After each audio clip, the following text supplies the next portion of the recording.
नमस्ते बच्चों, कल के लेक्चर में हमने एक्सीलरेशन के बारे में देखा कि एक्सीलरेशन क्या होता है। चेंज इन वेलोसिटी को हम बोलते हैं एक्सीलरेशन। ठीक है, अब आज के वीडियो में हम बात करेंगे फोर्स एंड एक्सीलरेशन के बारे में कि फोर्स और एक्सीलरेशन का क्या संबंध होता है। देखिए, जब भी हम किसी चीज़ पे फोर्स अप्लाई करते हैं तो उसको कोई ना कोई, ये मान के चलो कि कोई चीज़ है, इस पर मैंने फोर्स अप्लाई किया, तो ये अगर एक बॉल है और बॉल को मैंने इस सरफेस पे ऐसे छोड़ दिया तो ये कुछ दूरी तक जाएगी और कुछ दूरी तक जाने के बाद ये रुक जाएगी। ये बॉल जो है ये रुक जाएगी। अब रुकती क्यों है? क्योंकि इस पे एक फ्रिक्शन फोर्स, क्योंकि ये जो सरफेस है, इस सरफेस का और इस बॉल का कांटेक्ट आता है और वो फ्रिक्शन फोर्स जो है वो उस पर अप्लाई होता है और उसकी वजह से वो थोड़ी दूरी जाने के बाद जो है वो रुक जाता है।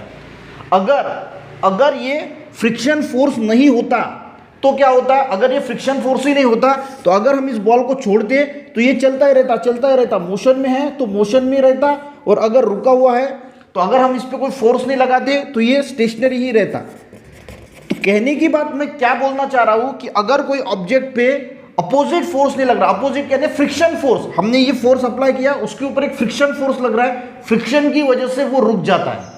अगर वो फ्रिक्शन फोर्स हम हटा देते हैं तो कोई भी ऑब्जेक्ट अगर मूव होता है तो मूव ही रहेगा, तो उसकी वेलोसिटी चेंज नहीं होगी। कहने का तात्पर्य यह है कि अगर हम किसी बॉल को छोड़ते हैं तो उसकी धीरे धीरे वो रुकने की तरफ जाता है तो उसकी वेलोसिटी जो है वो चेंज होती है। यहाँ पे जब हम इसको छोड़ेंगे तो ये बहुत ज़्यादा स्पीड में होगा, धीरे धीरे इसकी स्पीड कम होगी तो चेंज इन वेलोसिटी होगा, तो एक्सीलरेशन होगा। अगर हमने फ्रिक्शन फोर्स मान के चलो कि निकाल दिया, फ्रिक्शन फोर्स है ही नहीं, अभी समझ में आया? नहीं समझ में आया तो फिर से समझते। देखिए, ये मैंने एक बॉल जो है वो छोड़ दिया यहाँ से ऐसे करके, अब ये बॉल जो है वो जाता जाता जाता यहाँ पे रुक गया। क्यों रुका? क्योंकि ये जो सरफेस है, इस सरफेस के बीच में और इस बॉल के बीच में एक कांटेक्ट हो रहा है और उसके सरफेस जो है वो एक और बॉल का फ्रिक्शन हो रहा है और वो उसको बोला जाता है फ्रिक्शन फोर्स, और जिसकी वजह से ये बॉल थोड़ी दूर जाके जो है वो रुक जाती है। अगर हमने फ्रिक्शन फोर्स को हटा दिया, अब फ्रिक्शन है ही नहीं, मान के चलो कि फ्रिक्शन हो ही नहीं रहा है, तो ये बॉल तो चलता ही जाएगा क्योंकि उसको रोकने वाला कोई फोर्स ही नहीं है। तो ये मोशन में है तो मोशन में रहेगा, और अगर हम कोई ऑब्जेक्ट, हमने इस पे फोर्स लगाया था ना, और अगर हम इसको फोर्स ही नहीं लगाते तो ये स्टेशनरी रहेगा। यानी कोई भी, इसको ही इनर्शिया बोलते हैं। हमने एक टॉपिक जो है वो पढ़ा है इनर्शिया, उसको ही क्या बोलते हैं? इनर्शिया भी बोलते हैं। तो कंसेप्ट समझ में आ गया? तो यही कंसेप्ट है। हम न्यूटन का जो फर्स्ट लॉ है ये भी देखेंगे और इसी चीज पे ये आधारित है। देखिए, मैं यहाँ पे पढ़ के बताता हूँ आपको, 2 मिनट। ठीक है, देखिए, take a glass marble and let roll a big smooth table top. एक ग्लास का मार्बल यानी जो गोटी होती है ग्लास की, वो लेना है और स्मूथ सरफेस पे, टेबल टॉप पे जो है वो इसको जो है फेंकनी है। After some time the velocity will decrease and it will stop. थोड़ी देर के बाद उसकी वेलोसिटी जो है वो कम हो जाती है और वो रुक जाता है। जैसे हमने बोला on carrom board to carrom coins, हम कैरम बोर्ड पे कैरम की कॉइन पुश करते हैं। Push by striker will move forward some distance and then come to stop. जब हम कैरम खेलते हैं तो स्ट्राइकर से दूसरी गोटी को मारते हैं तो वो भी थोड़ी देर के बाद जो है वो रुक जाती है, उसको लगती है और उसको रुक जाती है। Forward some distance and then come stop. If the coin is pushed after applying talcum powder the carrom board it will keep moving for a longer time and then come to stop. देखिए, अगर हम carrom board पे talcum powder लगाते हैं तो वो थोड़ा smooth हो जाता है। जैसे ही देखिए, ये कैरम बोर्ड है मान के चलो, और कैरम बोर्ड पे हम जो है वो ये स्ट्राइकर से इस गोटी को मार रहे हैं, तो ये थोड़ी यहाँ तक जाएगी और रुक जाएगी। पर जब हम इसमें टैल्कम पाउडर डालते हैं इस पे कैरम बोर्ड पे, और तो स्मूथ हो जाती है, ये गोटी जो है वो ज़्यादा देर तक जो है वो मोशन में रहती है, ज़्यादा देर तक करती है। क्यों? क्योंकि टैल्कम पाउडर की वजह से जो इस कैरम बोर्ड का और इस गोटी का जो फ्रिक्शन फोर्स था वो कम हो गया। डबल से बताता हूं, देखिए, इस टैल्कम पाउडर की वजह से क्या हुआ, इस गोटी का और इस स्ट्राइकर का जो फ्रिक्शन फोर्स था वो कम हो गया, और इसकी वजह से टैल्कम पाउडर डालने के बाद वो ज़्यादा देर तक जो है वो मोशन में रहती है। What can we interfere this? इससे हम इंटरफेयर क्या कर सकते हैं कि फ्रिक्शन फोर्स जो है वो कम हो रहा है टैल्कम पाउडर की वजह से, और उस वजह से ये गोटी जो है वो मूव हो रही है ज़्यादा देर तक। The velocity of coin decreases due to the force of friction. अब फोर्स ऑफ फ्रिक्शन की वजह से वेलोसिटी जो है वो डिक्रीज होती है, यानी चेंज इन वेलोसिटी हो रहा है तो एक्सीलरेशन होगा। देखिए, जहाँ पे वेलोसिटी पे चेंज होगा वहाँ पे एक्सीलरेशन होगा, और जहाँ पे वेलोसिटी पे चेंज नहीं होगा वहाँ पे एक्सीलरेशन नहीं होगा। The velocity of coin decreases due to the force of friction. Force of friction की वजह से कॉइन की जो वेलोसिटी है वो डिक्रीज हो रही है, एंड द कॉइन स्टॉप।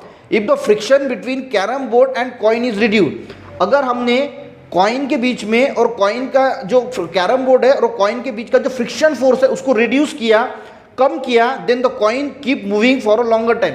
तो हमने जैसे देखा कि अगर हमने फ्रिक्शन फोर्स कम किया इन दोनों के बीच का तो ये ज़्यादा देर तक जो है वो मूव होगी। समझ में आ गया?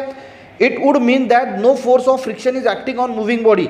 अगर मूविंग बॉडी पे कोई फ्रिक्शन फोर्स एक्ट नहीं हो रहा, जैसे मैंने बताया, it will keep moving on constant velocity, तो वो कांस्टेंट वेलोसिटी से मूव होती रहेगी।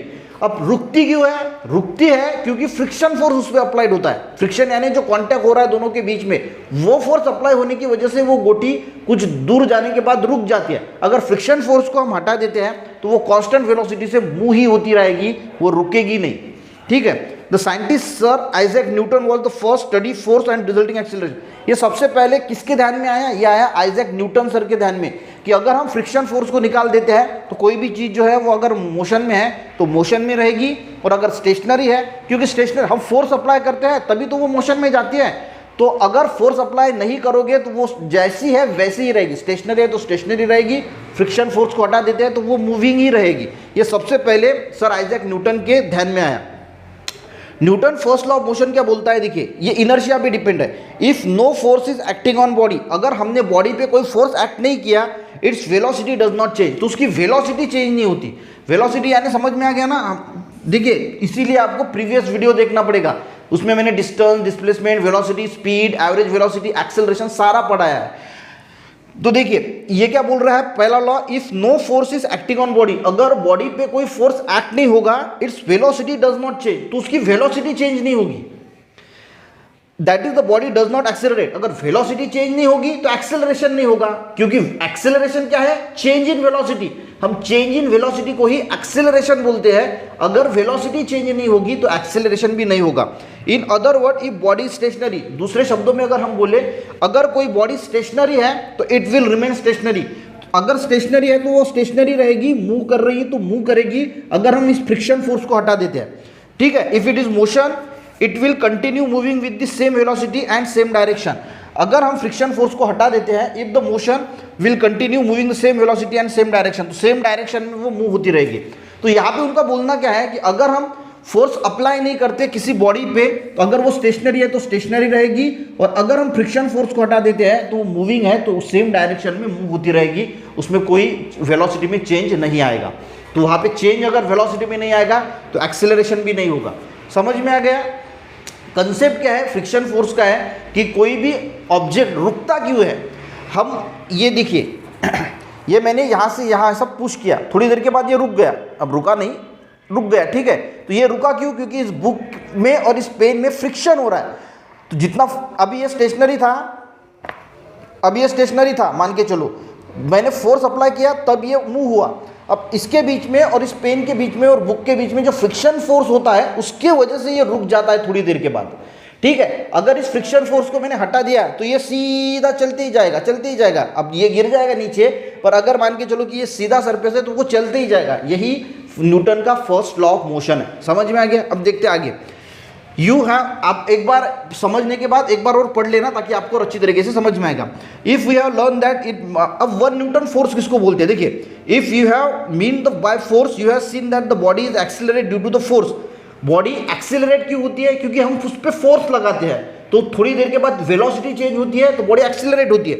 Suppose you place the 1 kilogram standard weight, अगर 1 किलोग्राम स्टैंडर्ड वेट है, ठीक है, standard weight on the surface with no friction, अब फ्रिक्शन नहीं है, and pull it with acceleration, acceleration कितना है? 1 मीटर पर सेकंड स्क्वायर, तो on the surface of no friction full accelerator the force applied, तो यहाँ पे फोर्स कितना अप्लाइड होगा? 1 न्यूटन।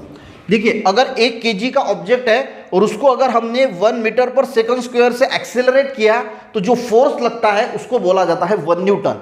फिर से एक बार रिपीट करता हूं, अगर 1 kg का वेट है और उसको 1 मीटर पर सेकंड स्क्वायर से एक्सेलरेट करोगे तो उस पर फोर्स लगेगा 1 न्यूटन। अब नेक्स्ट इसमें देखिए, place the weight of 1 kilogram on smooth table wood, spread some talcum powder evenly table, now pull the 1 kg weight with acceleration 1 meter पर सेकंड स्क्वायर से करो, बोलते हैं again pull it accelerate 2 meter. अगर 1 kg का wait है और इस पे अगर 2 मीटर पर सेकंड स्क्वायर से अगर फोर्स अप्लाई कर रहे हो, you will have take the minute, that mean that now we have applied तो 2 न्यूटन का फोर्स अप्लाई करना पड़ेगा।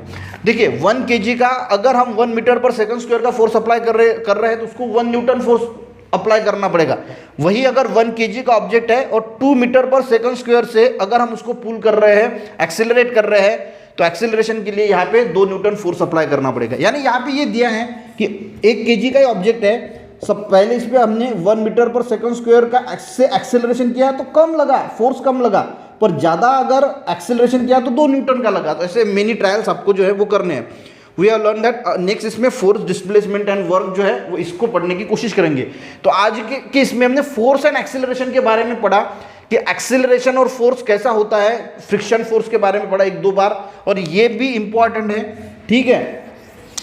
जहाँ पे फोर्स कम लग रहा है वहाँ पे एक्सेलरेशन भी कम हो रहा है, जहाँ पे फोर्स ज़्यादा लग रहा है वहाँ पे एक्सेलरेशन भी ज़्यादा हो रहा है। तो समझ में आ गया बच्चों? फोर्स एंड एक्सेलरेशन नहीं समझ में आया तो एक बार फिर से पढ़ लेना वीडियो 1-2 बार, क्योंकि थोड़ा कंफ्यूजिंग है, 1-2 बार जरूर देख लेना, पूरा समझ में आ जाएगा। वीडियो अच्छा लगा एक लाइक जरूर करना, अपने दोस्तों को भी शेयर करना, चैनल पे नए बच्चों जरूर सब्सक्राइब करना। मिलते हैं नेक्स्ट वीडियो में, तब तक के लिए बच्चों जय हिंद।